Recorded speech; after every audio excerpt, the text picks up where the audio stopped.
আসসালামু আলাইকুম। আমি মোহাম্মদ জামাল উদ্দিন। আজকে আমরা কথা বলবো ইফতার নিয়ে। আমরা ইফতারে কি খাবো? আমরা আমাদের শরীরকে সুস্থ রাখার জন্য,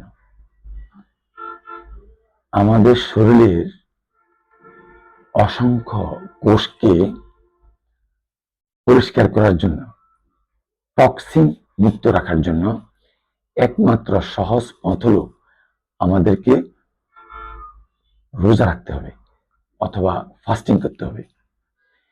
সারাদিন রোজা রাখার পরে আমাদের শরীরে যা হয় সেটা হলো ডিহাইড্রেশন হয়।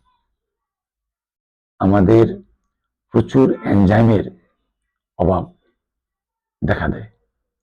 এই মুহূর্তে দরকার হলো শরীরকে হাইড্রেট করা এবং শরীরে প্রচুর পরিমাণে এনজাইম সাপ্লাই দেওয়া। ইফতারের সুন্নাহ নিয়ম মোতাবেক আমরা ইফতার শুরু করব সামান্য ফল, খেজুর, পেয়ারা, পেঁপে, তরমুজ, আমাদের দেশীয় ফল, অথবা 2-1টি খেজুর। এগুলো আমরা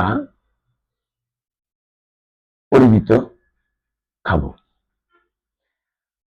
সারাদিনের ক্লান্তি এবং শরীরকে হাইড্রেট করার জন্য, শরীরে এনজাইম সাপ্লাই দেওয়ার জন্য আমাদেরকে যেটা করতে হবে সেটা হলো প্রথমে আমরা হানি লেমন টি দিয়ে ইফতার করতে পারি। এটা হলো আমরা যারা সম্পূর্ণ সুস্থ তারা কিভাবে ইফতার করবো, এই ফর্মুলা।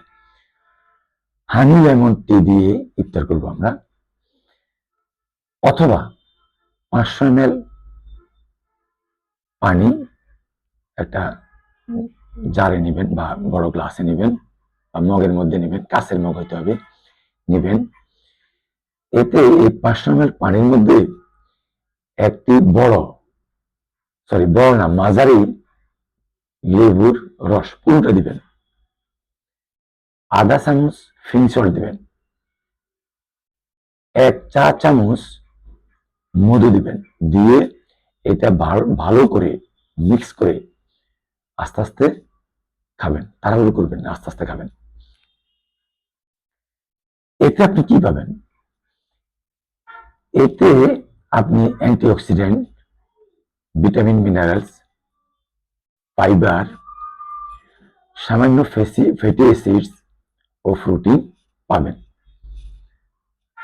যাদের হজম সমস্যা, পায়খানা কষা হয়, তারা এই মিশ্রণের থেকে 200 ml পরিমাণ পানি একটা গ্লাসে নেবেন, নিয়ে এতে 2 চামচ ইসবগুলো বসিয়ে 2 চামচ চিয়া সিড দিয়ে 10-15 মিনিট ভিজিয়ে রাখবেন, তারপর খাবেন। এরপর মাগরিবের নামাজ পড়বেন। মাগরিবের নামাজ পড়ে এসে বাকি ইফতার শেষ করবেন। এখন কি খাবেন? মাগরিবের নামাজ পড়ার পরে আপনি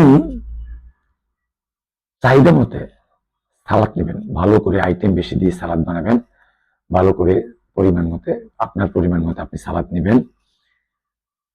ছোলা বুট আপনি আপনার পরিমাণ মতে নেবেন।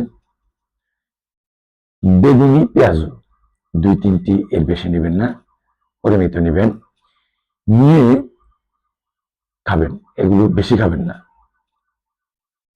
প্রয়োজনে এগুলো খাওয়ার পরে আপনি তারাবি পড়তে যাওয়ার আগে ফিঞ্চ সল্ট মিশানো পানি আপনার প্রয়োজন মোতাবেক আপনি খেয়ে নেবেন।